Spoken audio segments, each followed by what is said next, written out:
नमस्ते दोस्तों, आपका स्वागत है हमारे चैनल डेयरिंग नैरेटिव्स पर। तो दोस्तों, आज की कहानी बेहद ही डरावनी होने वाली है। इस कहानी का नाम है रास्ते का भूत। दिल्ली शहर में रहने वाला मनोज नाम का लड़का एक फैक्ट्री में साफ सफाई का काम करता था। उसका घर फैक्ट्री से 5 किलोमीटर की दूरी पर था। उसके पास एक साइकिल थी जिससे वो फैक्ट्री से घर और घर से फैक्ट्री आता जाता था। एक दिन जब वो फैक्ट्री से घर जा रहा था तो रास्ते में उसे एक लड़की दिखाई दी जो उसे घूर घूर कर देख रही थी। मनोज को उस लड़की से डर लगने लगा और वो उसे टालते हुए अपने घर की ओर निकल पड़ा। दूसरे दिन फिर वही लड़की मनोज को उसी जगह पर दिखाई दी और वो उसे फिर से घूरने लगी। मनोज ने उस लड़की की तरफ पलट कर नहीं देखा और अपने घर की ओर निकल पड़ा। अब मनोज को वो लड़की रोज उसी रास्ते पर दिखाई देने लगी और जैसे ही मनोज उस सड़क से गुजरता था वो लड़की उसे घूरती रहती थी। रोज की तरह एक दिन मनोज अपना काम खत्म करके घर लौट रहा था।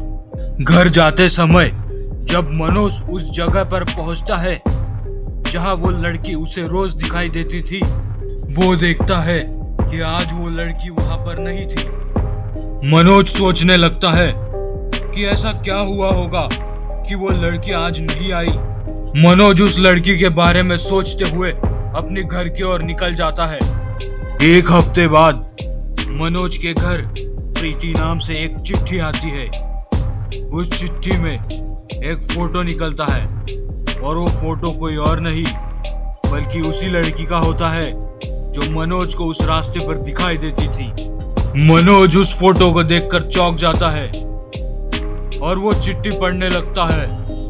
उस चिट्ठी में लिखा हुआ था कि कल जब फैक्ट्री से निकलो तो जहां पर मैं खड़ी रहती थी वहां पर मेरा इंतजार करना। दूसरे दिन मनोज वहां पर पहुंच गया लेकिन वो लड़की वहां नहीं थी।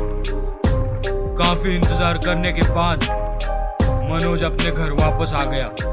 घर आने के बाद मनोज को वो चिट्ठी याद आती है जिसमें उस लड़की का पता लिखा हुआ था। अगले दिन मनोज उस पते पर पहुंच जाता है और पहुंचने के बाद मनोज दरवाजा खटखटाता है। तभी अंदर से एक आदमी बाहर आता है और मनोज से पूछता है क्या काम है। तब मनोज बोलता है कि उसे प्रीति से मिलना है।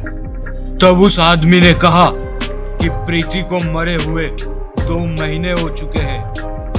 ये सुनते ही मनोज के हाथ पैर कांपने लगे और वो सोच में पड़ गया कि वो लड़की जो उसे रास्ते पर मिली थी और जिसने उसे चिट्ठी भेजी थी वो कौन है।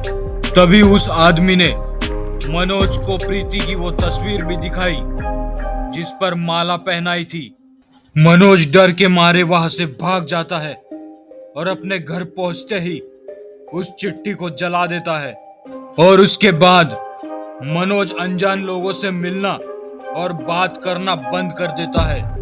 तो दोस्तों, कहानी आपको कैसी लगी कमेंट्स में जरूर बताइए और सब्सक्राइब कीजिए हमारे चैनल को ऐसी ही इंटरेस्टिंग कहानियां देखने के लिए।